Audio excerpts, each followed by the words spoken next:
আসসালামু আলাইকুম। আমি রিয়াজ।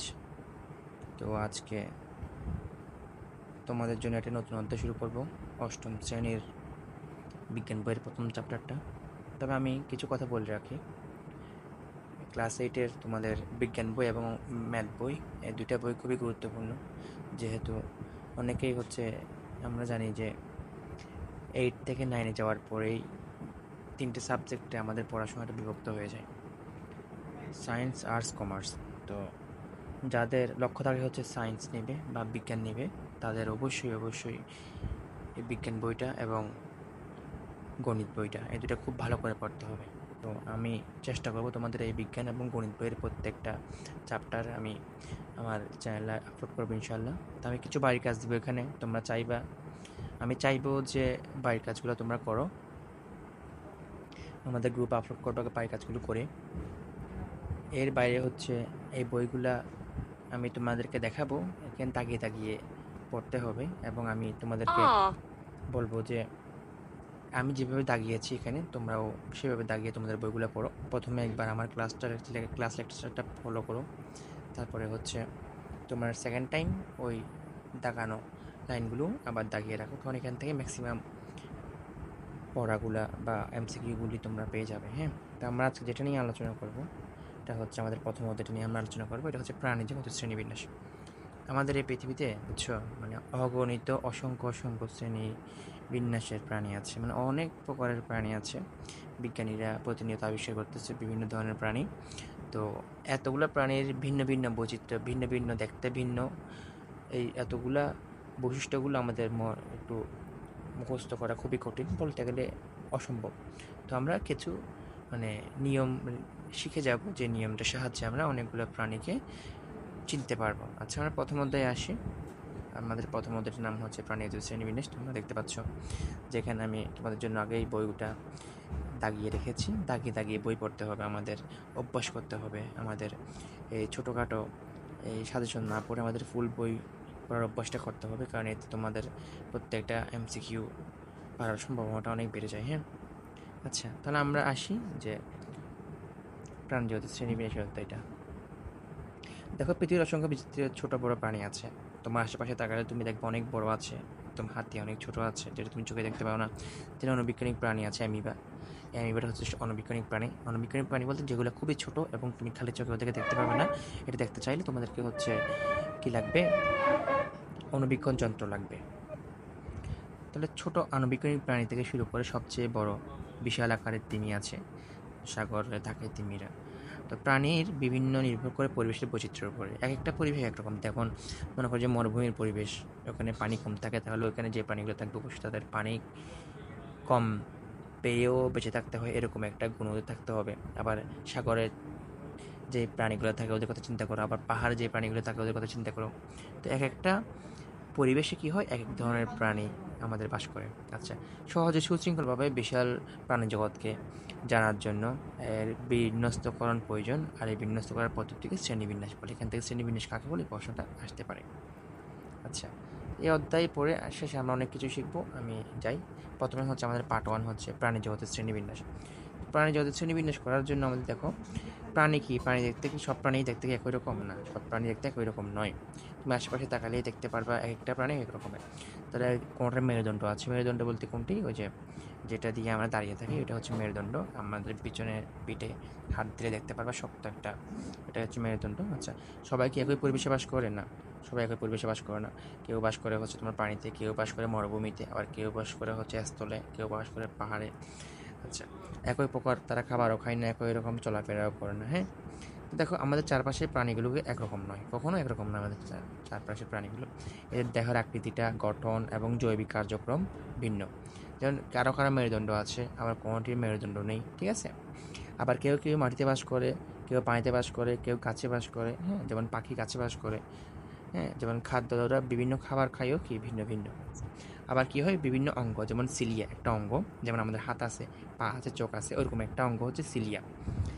পা উপাঙ্গ দিয়ে চলাফেরা করে। আবার কোনোটি চলন শক্তি নেই, আবার অনেক প্রাণী আছে তাদের চলন শক্তি নেই। চলন শক্তি নেই বলতে কীরকম, যে তারা একটা জায়গা থেকে অন্য জায়গায় যেতে পারে না, চলন শক্তি নেই আর কি। আচ্ছা, পৃথিবীতে কী হয়, অনেক প্রকারের অসংখ্য প্রাণী, সঠিক কয়টা আছে সেটা আমাদের কিন্তু জানা নেই।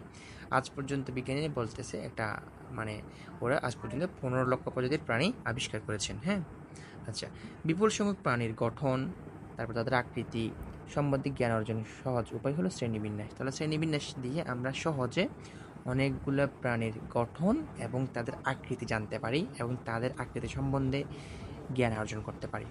তো প্রাণী দেহে বিদ্যমান বিভিন্ন বৈশিষ্ট্য ও মধ্যে মিল অমিল ও সম্পর্কের উপর ভিত্তি করে শ্রেণীবিন্যাস করা হয়। তো শ্রেণীবিন্যাস করার জন্য আমাদের বেশ কয়েকটা জিনিস আমরা মাথায় রাখি। কী মাথায় রাখি? এর বৈশিষ্ট্যটা কীরকম হতে পারে, তাদের ওই প্রাণীগুলোর মধ্যকার মিল কোনো অমিল আছে কি না, ঠিক আছে, এই বিষয়গুলোর উপর নির্ভর করে শ্রেণীবিন্যাস করা হয়। আমি আগেই বলেছি শ্রেণীবিন্যাস হচ্ছে কোনো আমাদের এই বিপুল সংখ্যক অসংখ্য গণিত প্রাণীকে চেনার জন্য তো আমরা একটা শর্টকাট রাস্তা বলতে পারো তুমি অবলম্বন করি, যেটা দিয়ে মানে একটা জেনে আমরা অনেকগুলো প্রাণীর বিভিন্ন বিষয়গুলো জানতে পারি। আচ্ছা, দেন দেখো যে জীবজগতে ধাপে ধাপে বিন্যস্ত করার এই পদ্ধতিকে শ্রেণীবিন্যাস বলে। আচ্ছা, প্রয়োজনের তাগিদে বর্তমান জীববিজ্ঞানের একটি স্বতন্ত্র শাখা গড়ে উঠেছে, এর নাম হচ্ছে শ্রেণীবিন্যাস বা ট্যাক্সোনমি। প্রশ্ন আসতে পারে হোয়াট ইজ ট্যাক্সোনমি বা ট্যাক্সোনমি কি? ট্যাক্সোনমি হচ্ছে আমাদের এই বিশাল জীবজগৎকে জানার জন্য একটা স্বতন্ত্র শাখা গড়ে উঠেছে। স্বতন্ত্র শাখা মানে হচ্ছে এটার কাজই হচ্ছে তোমার এই বিভিন্ন প্রাণী সম্পর্কে বিভিন্ন তথ্য আহরণ করা। আচ্ছা, প্রজাতি শ্রেণীবিন্যাসের সবচেয়ে নিচের ধাপ। এই প্রজাতি হচ্ছে আমাদের শ্রেণীবিন্যাসের সবচেয়ে নিচের ধাপ হচ্ছে প্রজাতি। আচ্ছা, যেমন মানুষ, কোনো ব্যাঙ, কবুতর ইত্যাদি একটি প্রজাতি। যেমন মানুষ এক ধরনের প্রজাতি, কোনো ব্যাঙ আরেক ধরনের প্রজাতি, কবুতর আরেক ধরনের প্রজাতি। তিনটা প্রজাতি আমরা দেখতে পাচ্ছি, রাইট? তিনটা প্রজাতি আমরা কিন্তু দেখতে পাচ্ছি। আচ্ছা, তাহলে দেখো এরপর হচ্ছে শ্রেণীবিন্যাস ইতিহাসে অ্যারিস্টটল, জন রে ও ক্যারলাস লিনিয়াস নাম উল্লেখযোগ্য। ওই তিনজন নাম একটু মাথায় রাখবা, একজন অ্যারিস্টটল এবং জন রে এবং ক্যারলাস লিনিয়াস, এই তিনজনের নাম উল্লেখযোগ্য, ওনার অবদান রেখেছেন অনেক। হ্যাঁ, আচ্ছা, প্রকৃতি বিজ্ঞানী ক্যারলাস লিনিয়াস। ক্যারলাস লিনিয়াসকে কিন্তু প্রকৃতি বিজ্ঞানী বলা হয়, মাথায় রাখবে। ক্যারলাস লিনিয়াসকে বলা হয় প্রকৃতি বিজ্ঞানী। ওনাকে আরেকটা নাম বলা হয় শ্রেণীবিন্যাসের জনক। তাহলে খুবই সিম্পল প্রশ্ন আসতে পারে এখান থেকে, যেমন শ্রেণীবিন্যাসের জনককে, সেক্ষেত্রে আমাদের বলতে হবে যে আমার ক্যারলাস লিনিয়াস হচ্ছে শ্রেণীবিন্যাসের জনক। তিনি কী করেছেন? সর্বপ্রথম প্রজাতির বৈশিষ্ট্য চিহ্নিত করেছেন এবং তিনি আরেকটা ইম্পর্টেন্ট কাজ করেছেন, এটা একটু মাথায় রাখবে ভালো করে, যে দ্বিপদ বা দুই অংশ বিশিষ্ট নামকরণের প্রথা প্রবর্তন করেন তিনি। একটি জীবের বৈজ্ঞানিক নাম দুই অংশের হয় বা দুই পদ বিশিষ্ট হয়। একটি জীবের বৈজ্ঞানিক নাম। আমি প্রশ্ন করতে পারো যে ভাইয়া বৈজ্ঞানিক নাম কি? আমরা একটু পরে যাচ্ছি বৈজ্ঞানিক নামে। এই নামকরণের দ্বিপদ নামকরণ বা বৈজ্ঞানিক নামকরণ বলে। যেমন মানুষের বৈজ্ঞানিক নাম হচ্ছে হোমো সাপিয়েন্স।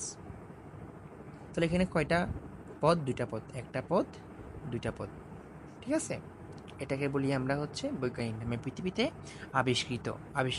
আবিষ্কৃত সকল প্রাণীর বৈজ্ঞানিক নাম থাকে এবং প্রত্যেকটা বৈজ্ঞানিক নাম এরকম দুইটা পদ বিশিষ্ট হয়। হ্যাঁ, তবে আমাদের মানুষের বৈজ্ঞানিক নাম হচ্ছে হোমো সাপিয়েন্স। বৈজ্ঞানিক নামটা ল্যাটিন অথবা ইংরেজি ভাষায় লিখতে হয়। ল্যাটিন এক ধরনের ভাষা, ইংরেজি ভাষার মতো ওইভাবে লিখতে হয়। তো এখানে হচ্ছে একটা তোমার এই ছক দেওয়া আছে, তোমার ছকটা চাইলে একটু পূরণ করতে পারো। যেমন বানর, এই বানরটা কোথায় থাকে? বন থাকে। এদের গঠন কীরকম? গঠন হচ্ছে দুই পা, দুই হাত আছে, দুই চোখ আছে। উপকারিতা, বানরের খুব একটা বেশি উপকারিতা আছে আমরা বলে, হ্যাঁ আছে। এরা বন জঙ্গলে থাকে, বিভিন্ন খাবার খেয়ে ফেলে, যেমন বন জঙ্গলের যে বাস্তুতন্ত্র সেটাকে তারা রক্ষা করে। অপকারিতাও আছে, যেমন কেঁচো আছে, কেঁচো তোমরা চিনো, ঝিনুক আছে, ঝিনুকের অপকারিতা ও উপকারিতাও আছে। তো হ্যাঁ, এটা তোমরা চেষ্টা করবা, না পারলে আমাকে জানাবে, আমি তোমাদেরকে এর অ্যান্সারটা দিয়ে দিব। এখন আসি অমেরুদণ্ডী প্রাণীর বৈশিষ্ট্য শ্রেণীবিন্যাস। এই যে একটা চিত্র দেখো, একটা এই যে দেখেছো, এই যে এখানে দেখেছো, এটা হচ্ছে মেরুদণ্ড, ঠিক আছে? চিল পাবলিক একদম, সে ড্রিঙ্ক করতেছে, অথচ এই ড্রিঙ্কগুলো কোথায় যাবে সে নিচে চায় না। যাই হোক, এইটা হচ্ছে মেরুদণ্ড। তাহলে দেখো অমেরুদণ্ডী, তার মানে হচ্ছে যে প্রাণীগুলোর মধ্যে এই অংশটা নেই, এটাকে বলি আমরা অমেরুদণ্ডী প্রাণী। আচ্ছা, আধুনিক শ্রেণীবিন্যাস সকল প্রাণী অ্যানিমেলিয়া জগতের অন্তর্ভুক্ত। হ্যাঁ, সকল প্রাণী অ্যানিমেলিয়া জগতের অন্তর্ভুক্ত। আচ্ছা, এই শ্রেণীবিন্যাসের পূর্বে প্রোটোজোয়া পর্বটি প্রোটিস্টা জগতে একটি আলাদা উপজগৎ হিসেবে স্থান পেয়েছে।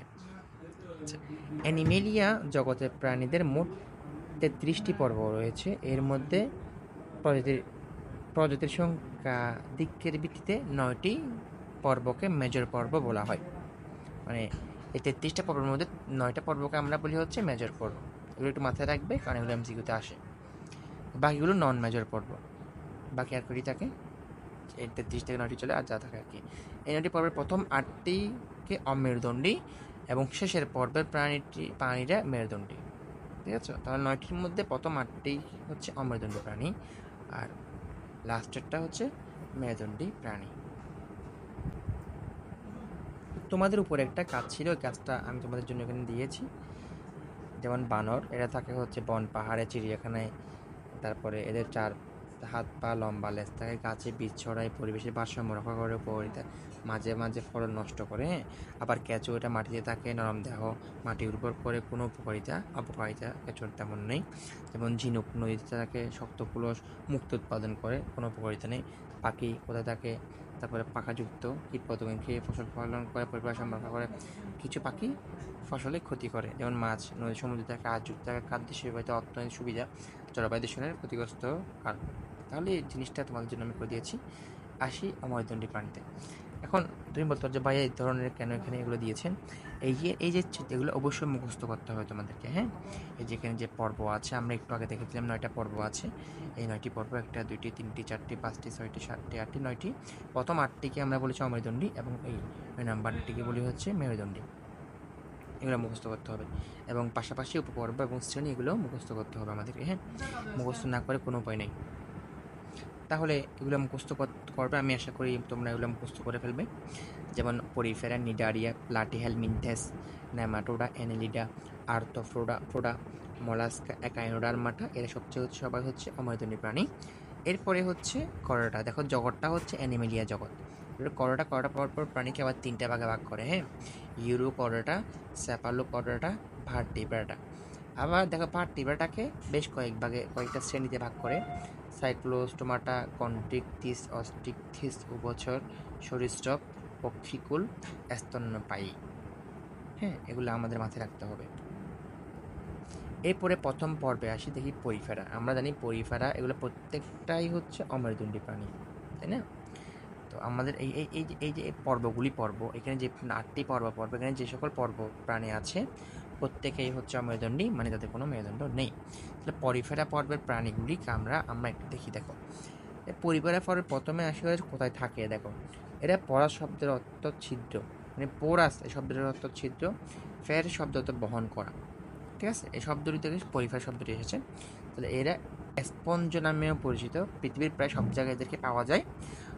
বেশিরভাগই হচ্ছে ওরা সমুদ্রে থাকে।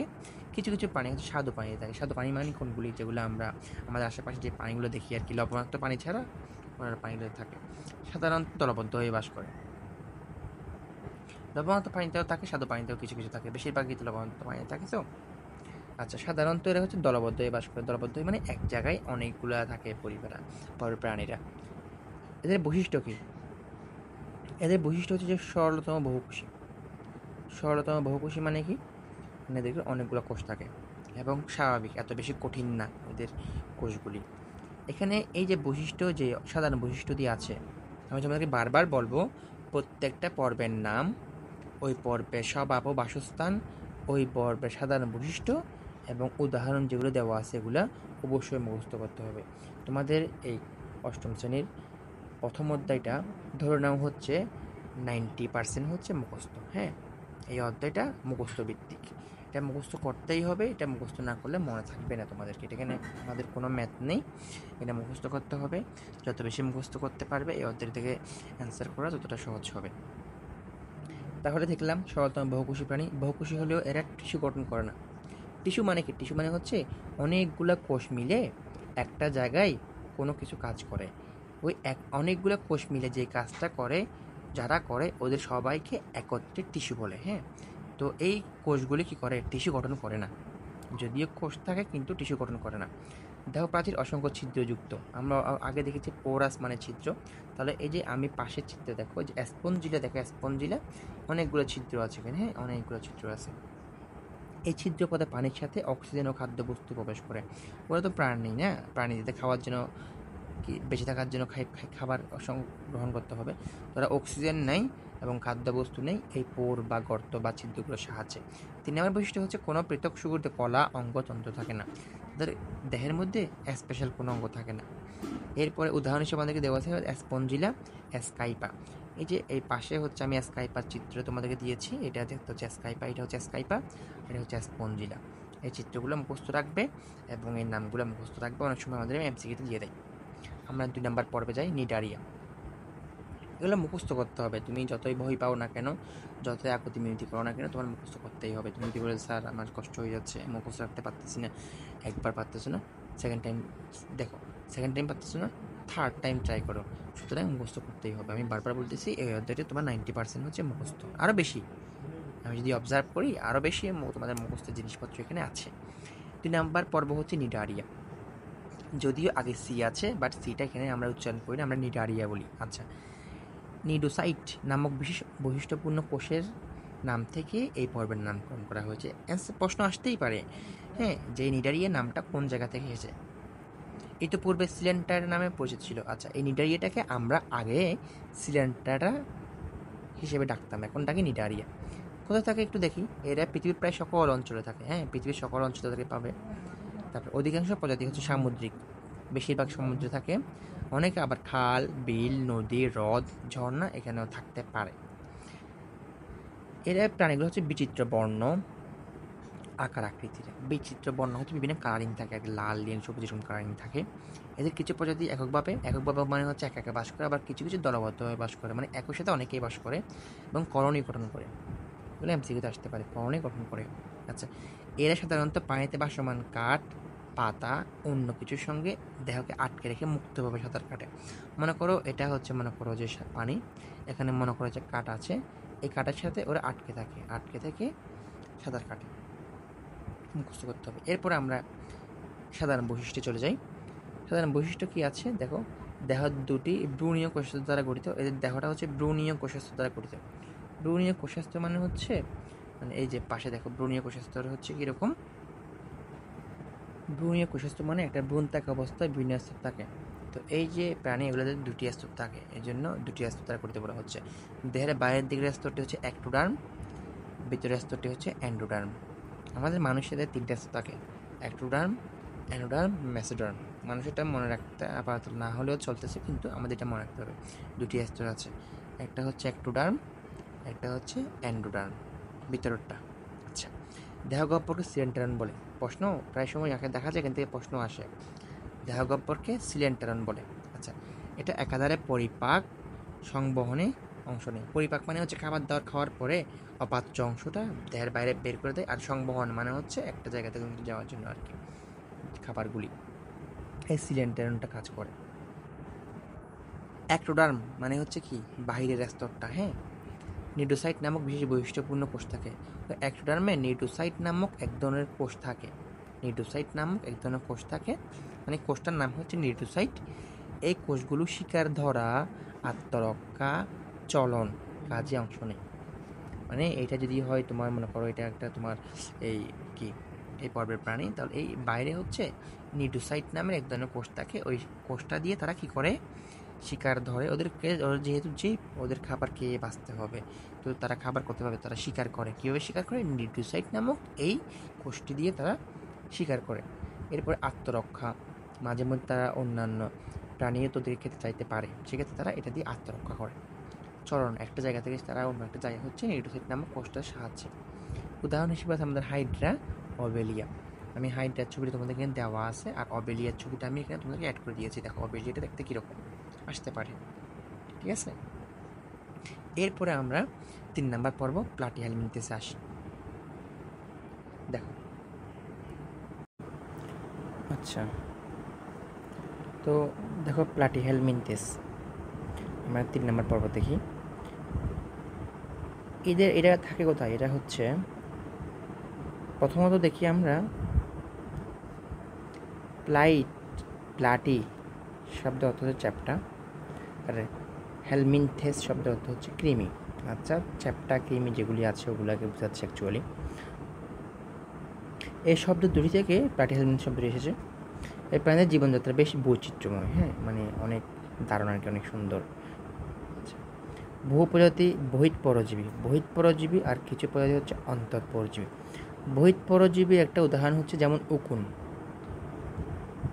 হচ্ছে একটা বহিঃপরজীবী মানে হচ্ছে যারা পরজীবী, মানে হচ্ছে যারা অন্যের উপরে নির্ভর করে বেঁচে থাকে। বহিঃ মানে হচ্ছে ওই পরজীবীগুলি, যেই পরজীবীগুলি হচ্ছে যার উপরে সে বেঁচে থাকে তার বাহিরে থাকে। ফর এক্সাম্পল আমি মানুষের স্কিনের বাইরে থাকবে, ভিতরে না, এটা হচ্ছে বহিঃ পরজীবী। আর অন্তঃপরজীবী হচ্ছে তারা ভিতরে থাকবে। ফর এক্সাম্পল তোমার পেটের ভিতরে থাকতে পারে, জীবদেহের বাইরে বা ভিতরে বসবাস করে। মুক্তজীবী হিসেবে স্বাদু পানিতেও বাস করতে পারে এরা, আবার লবণাক্ত পানিতেও এরা বাস করে। এই পর্বের কোনো প্রাণী ভেজা ও স্যাঁতসেঁতে মাটিতেও বাস করে। যকৃত কৃমি, ফিতা কৃমি, এরা হচ্ছে এই পর্বের প্রাণী। এদের বৈশিষ্ট্যগুলো একটু দেখি, মুখস্থ করতে হবে।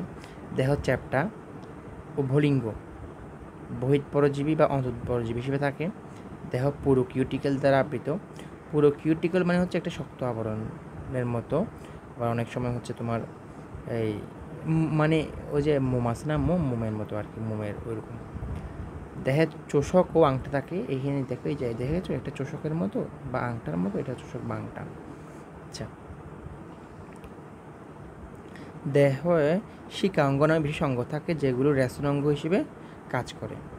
রেচন আগেও বলেছি, রেচন অঙ্গ মানে হচ্ছে আমরা বা একটা প্রাণী খাওয়ার পরে তার দেহ ওই খাবার থেকে প্রয়োজনীয় জিনিসগুলো নিয়ে নেয়, উপাদানগুলি, পুষ্টিগুলি, ভিটামিনগুলি, বাকি যে জিনিসগুলো থাকে ওগুলি বের করে দেওয়া হচ্ছে রেচন।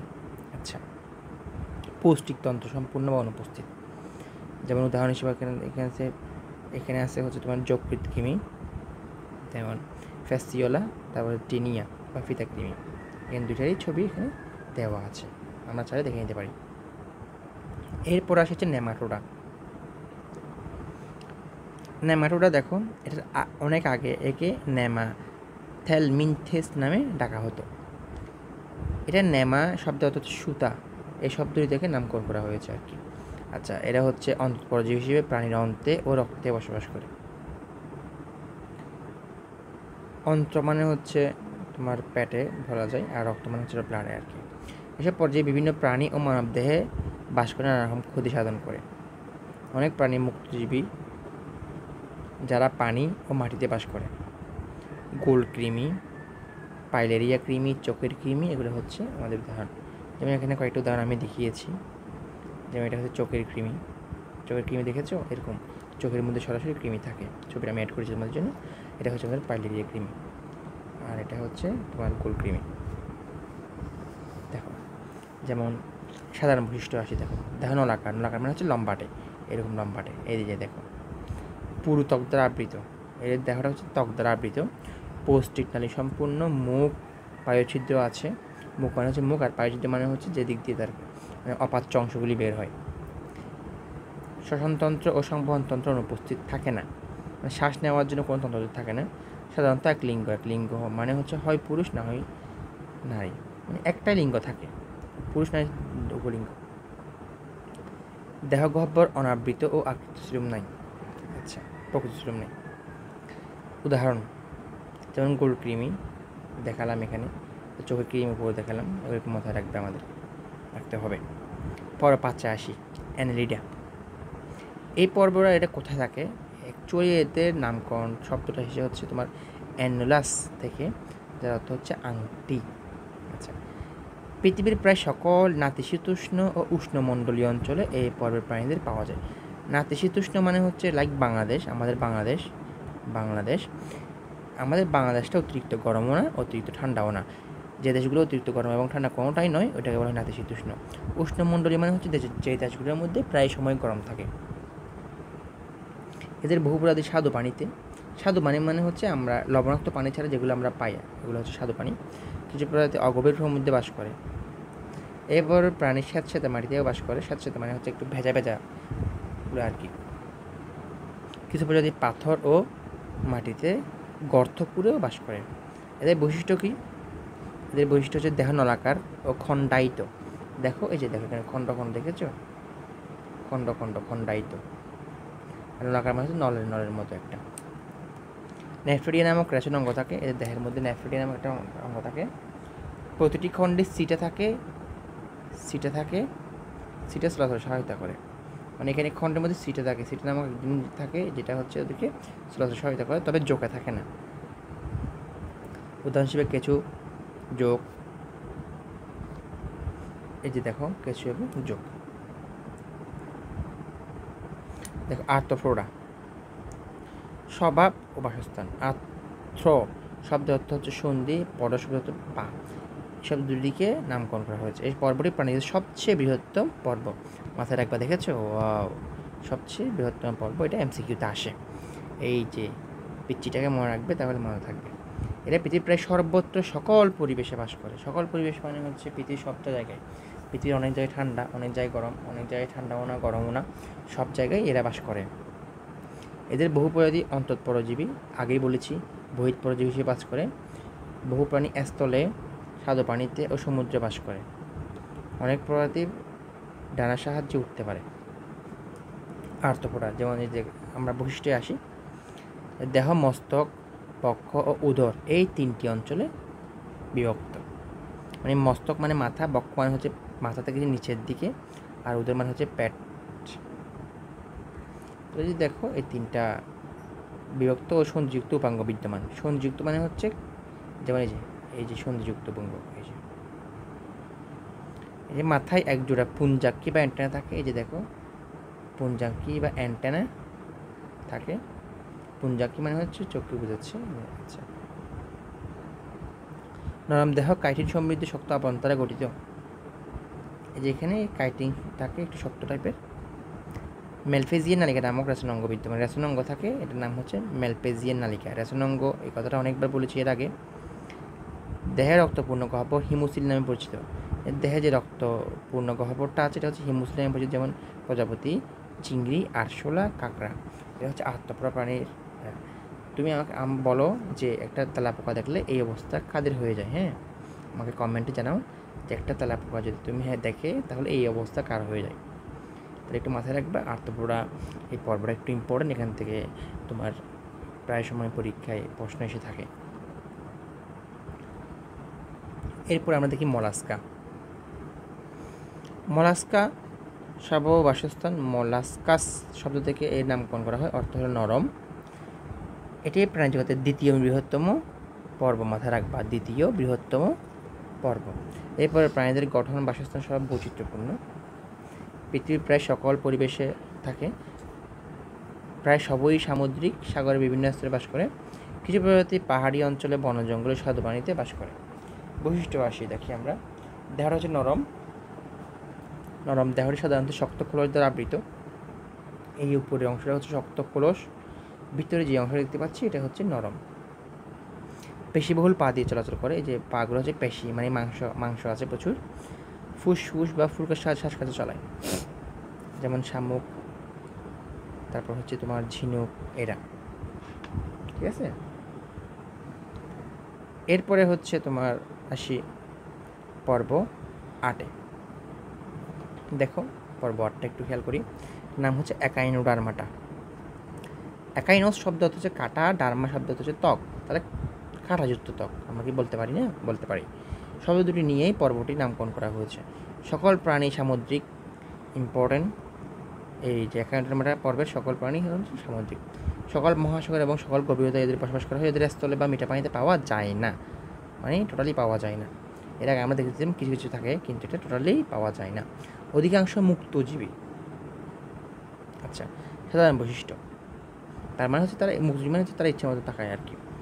দেহত্বক কাঁটাযুক্ত। এই যে দেখো তারা মাছটা, এখানে কাটা আছে ছোটো ছোটো, হ্যাঁ কাটা আছে।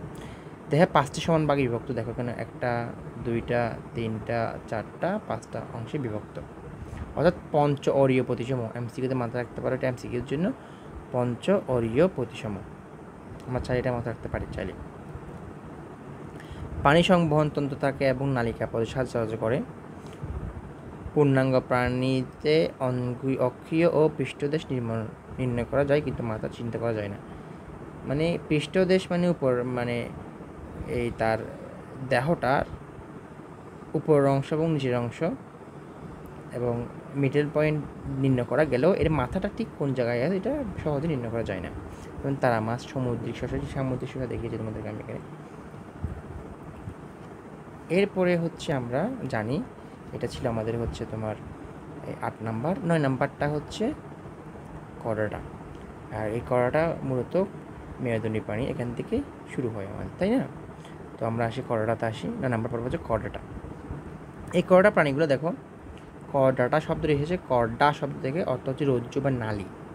পৃথিবীর সকল পরিবেশে বাস করে। এদের বহু প্রজাতির ডাঙায় বাস করে। ডাঙায় মানে হচ্ছে স্থলে, মানে শুকনো জায়গায় বাস করে। জলচর, করোডার মধ্যে বহু প্রজাতি সাধু পানিতে অথবা সমুদ্রে বাস করে। জলচর যেগুলো জলে থাকে, পানিতে থাকে। বহু প্রজাতি বৃক্ষবাসী, গাছে থাকে। মরুবাসী, মরুভূমি থাকে। মেরুবাসী, যেখানে বরফ সেখানে থাকে। গুহাবাসী, পাহাড়ের গুহায় থাকে। খেচর, গাছে থাকে। করোডা পর্বের বহু প্রাণী বহিঃ পরজীবী হিসেবেও অন্য প্রাণীর দেহে সংলগ্ন হয়ে জীবনযাপন করে। তাহলে দেখো ওদের জীবনটা কত বৈচিত্র্যময়, তাই না? সাধারণ বৈশিষ্ট্যতে আসি আমরা। দেখো, এই পর্বের প্রাণীর সারা জীবন অথবা ভ্রূণাবস্থায় পৃষ্ঠীয় দেশে বরাবর নটোকট অবস্থান করে। নটোকট হলো একটি নরম, নমনীয়, দণ্ডাকার, দৃঢ়, অখণ্ডায়িত অঙ্গ। এই নটোকট কাকে বলে অথবা নটোকট কি, এই প্রশ্নটা ধরে নাও যে তোমাদের পরীক্ষা চলে এসেছে। এই নটোকট প্রশ্নটা আসে। দেখো এই যে এটা নটোকট, ঠিক আছে? পৃষ্ঠদেশে একক ফাঁপা বা স্নায়ুরজ্জু থাকে। ফাঁপা স্নায়ুরজ্জু মানে ফাঁপা থাকে। সারা জীবন অথবা জীবনের চক্রে কোনো এক পর্যায়ে পার্শ্বীয় গলবিলে ফুলকা ছিদ্র থাকে। আচ্ছা, মানে তোমার পার্শ্বীয় গলবিলে বলতে এই যে এখানে ফুলকা ছিদ্র থাকে। মানুষ, কোনো ব্যাঙ, রুই মাছ, এগুলো হচ্ছে আমাদের করোডা পর্বের প্রাণী। এরপর আমরা জানি করোডা পর্বকে 3টি ভাগে ভাগ করা হয়: ইউরোকরোডা, সেফালোকরোডা, ভার্টিব্রাটা। তাহলে 3টা পর্ব আমাদের মুখস্থ রাখতে হবে। প্রথমে আছে ইউরোকরোডা। এর বৈশিষ্ট্য কি? প্রাথমিক অবস্থায় ফুলকারন্ধ্র থাকে। ফুলকারন্ধ্র মানে হচ্ছে যে মাছে যেটা দেখা যায় ওইটা। পৃষ্ঠীয় ফাঁপা স্নায়ুরজ্জু থাকে। পৃষ্ঠে মানে হচ্ছে যে দেহের পৃষ্ঠে স্নায়ুরজ্জু থাকে। শুধুমাত্র লার্ভা দশা এদের লেজে নটোকট থাকে। নটোকট মানে হচ্ছে নরম নমনীয় অঙ্গটা, মানে অ্যাসিডিয়া ভেবে দেখানো আছে। আচ্ছা, সেফালোকরোডা বৈশিষ্ট্য কি? সারা জীবনে এদের দেহে নটোকট উপস্থিত লক্ষ্য করা যায়। এই যে নটোকট দেখেছো, দেখতে মাছের মতো, বাট নট মাছ নয়, বাট মাছের মতো, যেমন ব্রেনসিওস্টোমা। ভার্টিব্রাটা এই উপপর্বের প্রাণীদের মেরুদণ্ডী প্রাণী হিসেবে পরিচিত। এরা অ্যাকচুয়ালি হচ্ছে মেরুদণ্ডী প্রাণী নামে পরিচিত। গঠন ও বৈশিষ্ট্যভিত্তিতে মেরুদণ্ডী প্রাণীদের 7টি অংশে বা শ্রেণীতে ভাগ করা হয়। 1 নম্বর শ্রেণী হচ্ছে সাইক্লোস্টোমাটা। এদের বৈশিষ্ট্য কি? এদের বৈশিষ্ট্য হচ্ছে লম্বাটে দেহটা দেখো অনেক লম্বা। মুখছিদ্র গোলাকার এবং চোয়ালবিহীন। মুখছিদ্রটা থাকবে গোলাকার, কিন্তু কোনো চোয়াল থাকবে না। চোয়াল মানে হচ্ছে এরকম। এটা হচ্ছে একটা মাছ, ধরে নাও এটা হচ্ছে একটা মাছ। মাছের মাথা থাকে এরকম, কি থাকে এরকম একটা ইয়ে থাকে না, এই যে এটা হচ্ছে ছোয়াল। এটা ছোয়াল থাকে না। এর দেহে আইস বা যুগ্ম পাখনা অনুপস্থিত। আইস বা যুগ্ম পাখনা থাকে না, মানে জোড়া এরকম কিছু ইয়ে থাকে না, আমরা এরকম থাকে যে মাছের মধ্যে দেখেছো তোমরা, এইগুলো থাকে না। তারপর আইস থাকে না। ফুলকা ছিদ্রের সাহায্যে শ্বাস নেয়। এখানে ফুলকা ছিদ্র দেখতে পাচ্ছ, এগুলো দিয়ে তারা শ্বাস নেয়, যেমন প্যাট্রোমাইজন। এরপরে আসো কন্ড্রিকটিস। এটা ইম্পর্টেন্ট, হ্যাঁ, সেটাও ইম্পর্টেন্ট। সাধারণ বৈশিষ্ট্য: এভাবে সকল প্রাণী সামুদ্রিক, সবাই সমুদ্রে বাস করে। কঙ্কাল তৌনস্থিময়। মুখছিদ্র দেহের অক্ষীয় দেশে অবস্থিত। মুখছিদ্র হচ্ছে দেহের অক্ষীয় দেশে, মানে এইটা যদি দেহ হয়, দেহের এইখানে মুখছিদ্র অবস্থিত। দেহ প্লাকলয়েড আইস দ্বারা গঠিত। আমরা দেখবো সামনে যে আইস বেশ অনেক প্রকারের আছে, তার মধ্যে প্লাকয়েড নামক এক ধরনের আছে, ওইটা থাকে। কানকো থাকে না। কানকো মানে হচ্ছে আমরা মাছের মধ্যে হচ্ছে তোমার এরকম দেখেছি, রাইট? এরকম দেখেছি মাছের মধ্যে এরকম একটা কানকো থাকে, এই কানকোটা থাকে না। লেজের 2টি অংশ ভিন্ন আকৃতির, অর্থাৎ হেটেরোসার্কাল। তাদের যে লেজটা আছে এটা হচ্ছে ভিন্ন আকৃতির। আমরা নর্মালি মাছের লেজ দেখে থাকি এরকম, কিন্তু এটা হচ্ছে ভিন্ন। দেখো একটা ছোট, একটা বড়। বা এখানে দেখো, তাহলে যেমন হাঙর, তোমাকে হাঙর ছবি দিয়েছি আমি তোমাদেরকে। করাত মাছ দেখেছো, করাত মাছটা এই সামনের অংশটা একটা করাতের মতো। হাতুড়ি মাছ, যে হাতুড়ি মাছ দেখো, এই যে হাতুড়ি মাছ। এই ছবিগুলো দেখলে আমাদের মোটামুটি বোঝা যায়। যে তোমাদেরকে আইসের কথা বলছি, প্লাকয়েড আইস, এই প্লাকয়েড আইসগুলো মোটামুটি হচ্ছে কীরকম, যে প্লাকয়েড আইস, এগুলো হচ্ছে প্লাকয়েড আইস, ঠিক আছে? প্লাকয়েড আইস, এটা হচ্ছে টিনয়েড আইস, এটা হচ্ছে গ্যানোয়েড আইস, এটা হচ্ছে সাইক্লয়েড আইস। এবার দেখো অস্টিকটিস। অস্টিকটিসের বৈশিষ্ট্যগুলো দেখো, অধিকাংশ স্বাদু পানিতে, পানির মাছ, মানে এটা লবণাক্ত পানি তেমন থাকে না। মুখচিত দেহের সম্মুখ প্রান্তে, মানে সামনে।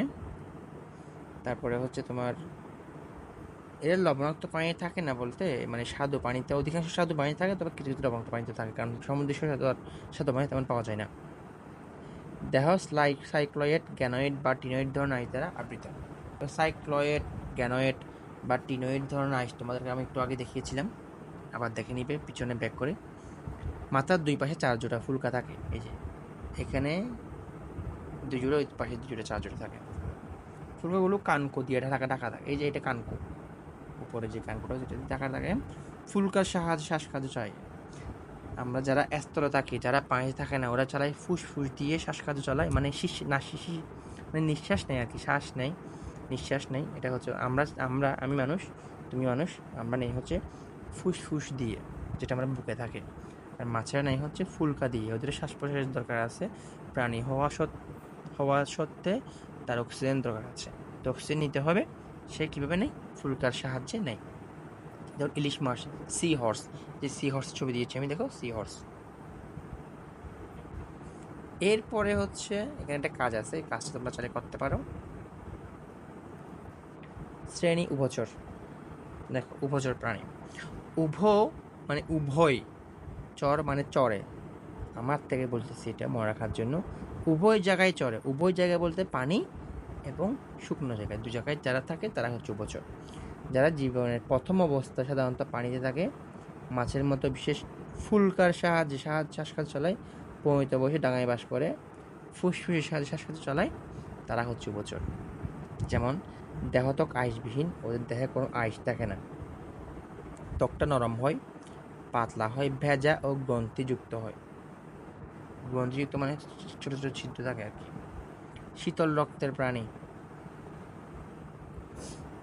ওদের রক্তগুলো থাকে শীতল, ঠান্ডা। আমরা মানুষ হচ্ছে উষ্ণ রক্তের প্রাণী, আমাদের রক্তগুলো গরম। ডিম, পানিতে ডিম পারে, জীবনচক্র সাধারণত ব্যাঙাচি দশা দেখা যায়। ব্যাঙাচি দশা মানে হচ্ছে মানে একদম, মানে একদম ছোট ছোট, আমরা যেটাকে কি বলে থাকি, ছোট একদম ডিম ইয়ার মতো।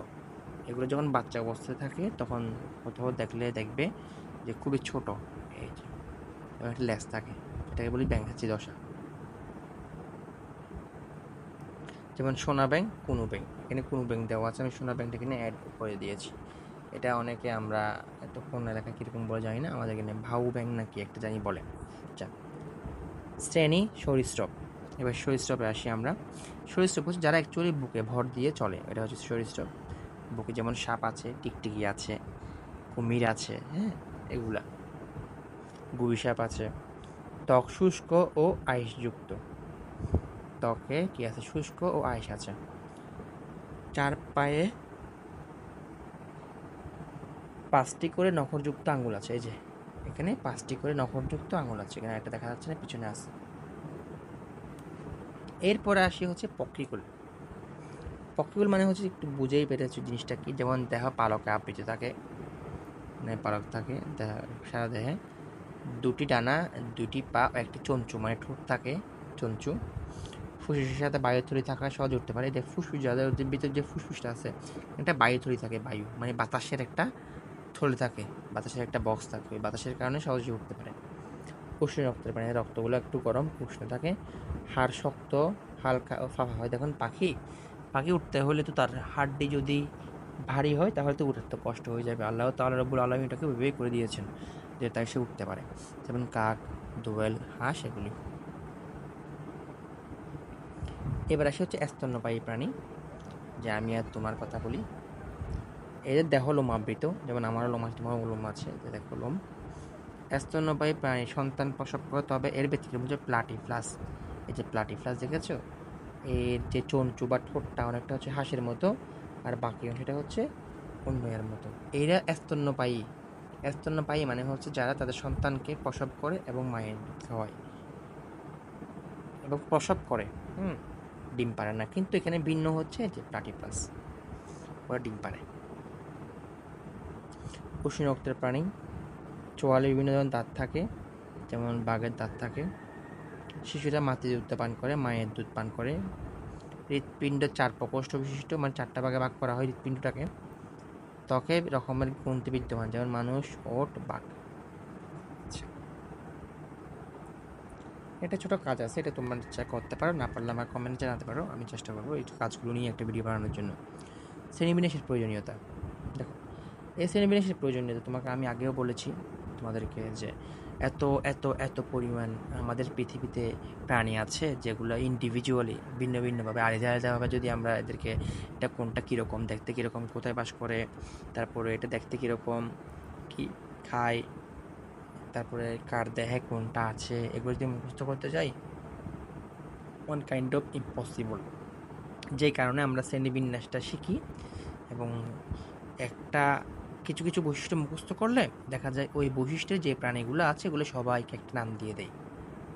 আচ্ছা, যেমন আমি যদি তোমাকে এখন বলি যে স্তন্যপায়ী বলতে তুমি কি বুঝো, তাহলে তুমি আমাকে খুবই সিম্পলি বলবে কি, যে স্তন্যপায়ী মানে হচ্ছে যেই প্রাণীগুলা সন্তান প্রসব করে, মানে সন্তান সরাসরি হয়, ডিম হয় না। তারপর তাদের রক্ত হচ্ছে একটু গরম, তাদের নখর থাকে, তাদের দেহলোম থাকে, তাদের ছোয়ালে দাঁত থাকে। তাহলে এরকম কাদের কাদের আছে, মানুষের আছে, মানুষের স্তন্যপায়ী প্রাণী। বাঘ আছে, বাঘ। সিংহ আছে, শকুন আছে, শকুন না সরি, এই শিয়াল আছে। তাহলে এরা হচ্ছে স্তন্যপায়ী প্রাণী। তাহলে তুমি দেখো, কিছু কয়েকটা বৈশিষ্ট্য মুখস্থ রাখার মধ্য দিয়ে তুমি অনেকগুলা প্রাণীকে চিনে ফেলেছো, তাই না? তো এই যে কয়েকটা বৈশিষ্ট্য দিয়ে তুমি জেনেছো, এটা হচ্ছে শ্রেণীবিন্যাস। এই কারণে আমাদের শ্রেণীবিন্যাসের প্রয়োজনীয়তা আছে বেশি। লক্ষ লক্ষ প্রাণীকে পৃথকভাবে শনাক্ত করা অসম্ভব ব্যাপার। শ্রেণীবিন্যাস করার পদ্ধতিতে অবলম্বন কাজটি করা সম্ভবপর হয়। একটি প্রাণী শনাক্ত করতে হলে সাধারণত 7টি ধাপে এর বৈশিষ্ট্যগুলো মিলিয়ে নিতে হবে। প্রথমে হচ্ছে জগৎ বা কিংডম, এরপরে পর্ব বা ফাইলাম, এরপরে শ্রেণী, এরপরে হচ্ছে বর্গ বা অর্ডার, তারপরে গোত্র বা ফ্যামিলি, গণ বা জিনাস, প্রজাতি বা স্পেসিস। অনেক সময় পর্বকে পর্ব বা সাব ফাইলিমে ভাগ করা হয়, মানে আমাদের এই পর্বটাকে আরও ভাগ করা। আচ্ছা, তো এই যে এখানের অংশগুলো প্রত্যেকটা জিনিসকে নিয়ে তুমি জপ, শ্রেব, গু, গ, প্র এটা মুখস্থ রাখতে পারো চাইলে। এটা আমি মুখস্থ রেখেছি। এই যে জ দিয়ে হচ্ছে জগৎ, প দিয়ে হচ্ছে পর্ব, শ্রে দিয়ে হচ্ছে শ্রেণী, ব দিয়ে হচ্ছে বর্গ, গো দিয়ে হচ্ছে গোত্র, গ দিয়ে গণ, আর প্র দিয়ে প্রজাতি। তাহলে মুখস্থ রাখবা যে জপশ্রেব গো গ প। এইভাবে চাইলে মুখস্থ রাখতে পারো যদি তোমার সুবিধা হয়, ঠিক আছে? আর তুমি যদি অন্যভাবে মুখস্থ রাখতে পারো বেটার, কারণ আমাদের এই 7টা অবশ্যই মুখস্থ রাখতে হবে: জগৎ, পর্ব, শ্রেণী, বর্গ, গোত্র, গণ ও প্রজাতি। আচ্ছা, শ্রেণীবিন্যাসের বিজ্ঞানসম্মত উপায় সহজ অল্প পরিশ্রমে সকল প্রাণীকে সমান জানা যায়। নতুন প্রজাতি শনাক্ত করতে শ্রেণীবিন্যাস অপরিহার্য। হুট করে তোমার সামনে একটা প্রাণী দেখলে, এখন এই প্রাণীটা তুমি বুঝতেছো না কীরকম, তাহলে তুমি প্রথমে খেয়াল করবা যে প্রাণীটা কী খায়। এরপরে খেয়াল করতে পারো যে প্রাণীটার দেহে কীরকম, কয়টা হাত আছে, কয়টা পা আছে, দেখতে কীরকম, লোম আছে কি নেই, ছোঁয়ার দাঁত আছে কি না কি নেই, এটা কি উঠতে পারে নাকি উঠতে পারে না, এটা পানি ভালোবাসে নাকি স্থূল ভালোবাসে। তো এরকম চিন্তা ভাবনা করে দেখবে যে এটা কোন পর্বের প্রাণী বা কোন শ্রেণীর প্রাণী। তখন তুমি ইজিলি ওইটাকে আইডেন্টিফাই করে ফেলতে পারবে। আচ্ছা, সব এককোষী প্রাণীকে একটি পর্বে এবং বহুকোষী প্রাণীকে 9টি ভাগে ভাগ করা হয়। আচ্ছা, এরপরে হচ্ছে এখানে অনেকগুলো শব্দ আছে, ওগুলো একটু পড়বা। এবং এই অধ্যায়ের এই যে এই জিনিসটা সো মাচ ইম্পর্টেন্ট। এতক্ষণ পর্যন্ত যা পড়ালাম সবগুলো এখানে একটা লাইনে দেওয়া আছে। তোমরা পরীক্ষার আগে তো অবশ্যই পুরো অধ্যায়টা পড়বে এবং এই যে জিনিসটা বেশ কয়েকবার রিডিং পড়বে, তাহলে তোমাদের ওভারঅল জিনিসটা মাথায় থাকবে। তো এখানে বেশ কিছু শূন্যস্থান পূরণ আছে, আমরা এগুলো অ্যান্সারগুলো একটু চেষ্টা করবো দেখার জন্য। এক নম্বরে আসি যে যকৃৎ কৃমির রেচনাঙ্গ হলো। যকৃৎ কৃমির রেচনাঙ্গ কি? আমরা জানি যকৃৎ কৃমির রেচনাঙ্গ হচ্ছে শিখা অঙ্গ। হ্যাঁ, তাহলে আমরা লিখবো হচ্ছে শিখা অঙ্গ। চিংড়ি রক্তপূর্ণ গহ্বরকে হিমোসিল বলে, এগুলো পড়িয়েছিলাম, দেখবা হিমোসিল। আচ্ছা, পেশিবহুল পা দিয়ে মলাস্কা পর্বের প্রাণীরা পেশিবহুল পা দিয়ে চলাচল করে। আচ্ছা, উপপর্বের প্রাণী মেরুদণ্ডী। আচ্ছা, ভ্রাটা পর্বের উপপর্বের প্রাণীরা হচ্ছে মেরুদণ্ডী। 5 নাম্বার, ইউরোকলটা উপভুক্ত প্রাণীদের লেজে কি থাকে? নটোকর থাকে। ঠিক আছে। আচ্ছা, সংক্ষিপ্ত প্রশ্নগুলো একটু করে আমি দেখি, আমি বেশি বলবো না। তোমরা তো কোনো প্রাণীর দ্বিপদ নামের কয়টি অংশ থাকে? আমরা জানি দ্বিপদ নামের 2টি অংশ থাকে। এই অংশগুলি কি? একটা হচ্ছে গণ, একটা হচ্ছে পদ, একটা হচ্ছে গণ। এটা হচ্ছে গণ, একটা হচ্ছে প্রজাতি। একটা হচ্ছে গণ, একটা হচ্ছে প্রজাতি। মানুষের বৈজ্ঞানিক নাম কি? আমরা জানি মানুষের বৈজ্ঞানিক হোমো সাপিয়েন্স। ঠিক আছে। আচ্ছা, তোমার চেনা চেনা 5টি আত্মপড়ার নাম লিখো। আমার চেনা চেনা 5টি আত্মপড়া কী হতে পারে? প্রজাপতি হতে পারে, চিংড়ি হতে পারে, আরশোলা হতে পারে, মৌমাছি হতে পারে, মশা হতে পারে। রাইট। 3 নাম্বার, চিংড়ি কোন পর্বের প্রাণী? এদের বৈশিষ্ট্যগুলো কী কী? আমরা জানি চিংড়ি কোন পর্বের প্রাণী বলতো? চিংড়ি হচ্ছে আর্থ্রোপোডা পর্বের প্রাণী। রাইট। আচ্ছা, এদের বৈশিষ্ট্য কী কী হতে পারে? এদের পা হচ্ছে বিভিন্ন অঞ্চলে বিভক্ত, তারপরে হচ্ছে সংযুক্ত অঙ্গ বিদ্যমান, মাথায় একজোড়া পুঞ্জাকীয় অ্যান্টেনা থাকে, নরম দেহ, কাইটিন সমৃদ্ধ হতে পারে, শক্ত আবরণ থাকে, দেহ রক্তপূর্ণ গহ্বর হিমোসিল নামে পরিচিত। স্তন্যপ্রায়ীদের বৈশিষ্ট্য কি? স্তন্যপ্রায়ীদের বৈশিষ্ট্য যেহেতু তুমি জানো, একটু আগে দেখিয়েছি, স্তন্যপায়ী প্রাণী অনেকগুলো বৈশিষ্ট্য আছে, যেমন লোম থাকে দেহের মধ্যে, ওগুলো এখানে আছে, এখান থেকে পাবা। দেহে লোম থাকে, তারপরে হচ্ছে তোমার রক্ত উষ্ণ থাকে, তারপরে ছোঁয়ার বিভিন্ন ধরনের দাঁত থাকে, তিনি 4 প্রকোষ্ঠ বিশিষ্ট, মায়ের দুগ্ধ পান করে। ইয়ে করার পর বৈশিষ্ট্য এখান থেকে দেখে নিবে। আচ্ছা, এবার যে কোনটি মলাস্কা পর্বের প্রাণী? হ্যাঁ, কোনটি মলাস্কা পর্বের প্রাণী? আমরা দেখেছিলাম হচ্ছে ঝিনুক হচ্ছে মলাস্কা পর্বের প্রাণী। অ্যাসকাইপা ও হাইড্রা উভয়ই দ্বিস্তরী বহুকোষী সুপরিতন্ত্রবিহীন। তাহলে এখানে যদি আমি বলি যে অ্যাসকাইপা ও হাইড্রা এরা হচ্ছে তোমার দ্বিস্তরী, ঠিক আছে, বহুকোষী না, এরা দ্বিস্তরী নয়, এরা হচ্ছে তোমার বহুকোষী ও সুগঠিত ও তন্তুবিহীন। তাহলে হবে আমাদের গ। আচ্ছা, এখানে এম এন ও পি দেওয়া আছে। ছকের কোন প্রাণীটা অমেরুদণ্ডী? অমেরুদণ্ডী প্রাণীর ডানা ও হিমশিল নামক গহ্বর আছে, প্রাণীর পালক ও ভবিষ্যতে বায়ুথলি থাকে, প্রাণীর ডিম পাড়ে ও শীতল রক্ত বিশিষ্ট, প্রাণীর আইস ও যুগ্ম পাখনা বিশিষ্ট। তো আমরা যদি এটা একটু দেখি, তাহলে আমরা এখানে কি দেখবো বলো? এখানে হচ্ছে প্রাণীর ডানা ও হিমশিল নামক দেহ গহ্বর আছে, ডানা আছে ও হিমশিল নামক দেহ গহ্বর আছে। আমরা দেখেছি এটা হচ্ছে অমেরুদণ্ডী, তার মানে হচ্ছে অ্যান্সার হবে আমাদের এখানে এম, মানে এম এই প্রাণীটা। আচ্ছা, উঠতে পারে কোনটা কোনটা? উঠতে পারে হচ্ছে আমাদের এখানে এম ও এন, উঠতে পারে, অ্যান্সার হচ্ছে এটা। আচ্ছা, এখানে একটা প্রশ্ন দেওয়া আছে, দেখো শ্রেণীবিন্যাস কি? এটা অনেকবার বলছি, শ্রেণীবিন্যাস কি বইয়ে দেওয়া আছে, দাগানো আছে। বৈজ্ঞানিক নাম বলতে কি বুঝে? বৈজ্ঞানিক নাম বলতে আমরা কি বুঝি অ্যাকচুয়ালি? বৈজ্ঞানিক নাম বলতে আমরা কি বুঝি? বৈজ্ঞানিক নাম বলতে আমরা কি বুঝি? বুঝি হচ্ছে একটা আন্তর্জাতিক নাম, এবার এটা 2টি অংশ থাকে, গণ ও প্রজাতি। বৈজ্ঞানিক নাম অবশ্যই একটি শব্দ অথবা ইংরেজি শব্দে হতে হবে, তো কয়েকটা লাইন লিখলেই হয়ে যাবে। একটা উদাহরণ হিসেবে তুমি হোমো সাপিয়েন্স দিতে পারো। পি প্রাণীটা কোন শ্রেণীর ব্যাখ্যা করো? এই পি একটা ঘাস পুডিং দিতে পারছি আমরা, পি না, তো ঘাস পুডিংই হচ্ছে মেরুদণ্ড থাকে না, তাহলে এটা হচ্ছে কোন পর্বের প্রাণী? এটা হচ্ছে আর্থ্রোপোডা পর্বের প্রাণী। আর আর্থ্রোপোডা পর্বের প্রাণী কেন, তোমার ব্যাখ্যা দিতে হবে, এর বৈশিষ্ট্যগুলো লিখে দিবা। আর এটা হচ্ছে কি? এটা হচ্ছে একটা পাখি, ঠিক আছে। এই পাখিটা কোন পর্বের প্রাণী? এই পাখিটা হচ্ছে পক্ষীকুল, ঠিক আছে, আমরা পক্ষীকুল পড়েছি। হ্যাঁ, পক্ষীকুল প্রাণী। এদের ভিন্ন শ্রেণী থাকার কারণ কি? কারণ এদের এদের স্বভাব বৈচিত্র্য ভিন্ন, এদের বাসস্থান ভিন্ন, বইগুলো ব্যাখ্যা করবা। সব প্রথমে স্বভাব ও বাসস্থান লিখবা, তারপরে শ্রেণী এদের বৈশিষ্ট্য লিখবা, তারপর নিচে লিখবা যে এই কারণে তাদের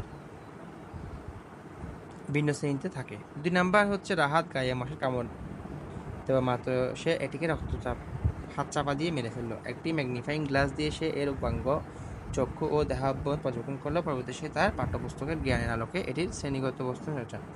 ফিতাকৃমি কোন পর্বের প্রাণী? ফিতাকৃমি কোন পর্বের প্রাণী? আমরা দেখেছি হচ্ছে ফিতাকৃমি হচ্ছে প্লাটিহেলমিনথেস পর্বের প্রাণী। প্লাটিহেলমিনথেস পর্বের প্রাণী। মানবদেহে নটকট অবস্থান করে? হ্যাঁ, মানবদেহে নটকট অবস্থান করে কখন? নটকট হলো একটি, আমরা দেখেছিলাম যে নরম নমনীয় দণ্ডায়মান অখণ্ডায়িত অংশ, এবং মানবদেহে নটকট শুধুমাত্র ভ্রূণীয় অবস্থায়, যখন মায়ের ভিতরে মায়ের পেটে থাকে তখন হচ্ছে আমাদের মানবদেহের নটকটটা দেখা যায়।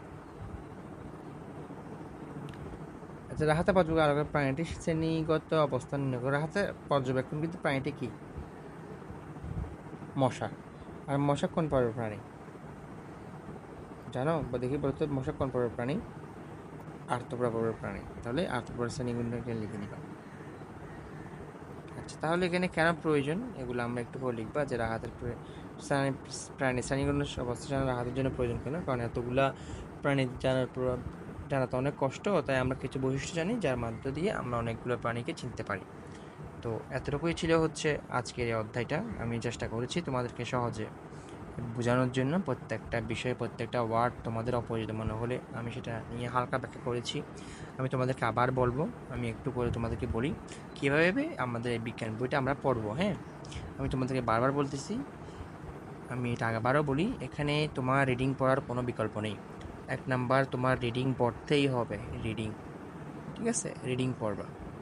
আমি একটা আর রুল ফলো করি, আর রুলসটা হচ্ছে প্রথমে রিডিং পড়বা, তারপর এটাকে আন্ডারলাইন করে করে দাগিয়ে পড়বা, তারপর আবার রিডিং পড়বা। তাহলে তোমার মোট 3বার পড়া হলো, ঠিক আছে? দাগিয়ে দাগিয়ে অবশ্যই পড়তে হবে, তাহলে তুমি ভালো করে প্রত্যেকটা জিনিস বুঝবে। যেখান থেকে এই প্রশ্ন করুক না কেন তুমি ইজিলি এটার অ্যান্সার দিতে পারবে, ঠিক আছে? তো আজকে অধ্যায়টা এখানে থাকুক। এই একটা ভিডিওতে আমি কভার করেছি। ইনশাআল্লাহ নেক্সট টাইমে তোমরা কমেন্ট করে জানাও যে কোনো অধ্যায় তোমাদের কঠিন বলে মনে হয়, আমি সেটাকে আগে নিয়ে আসবো। ধন্যবাদ, সবাই থাকবে, ভালো থাকবে, সুস্থ থাকবে, আমার জন্য দোয়া করবে। আসসালামু আলাইকুম।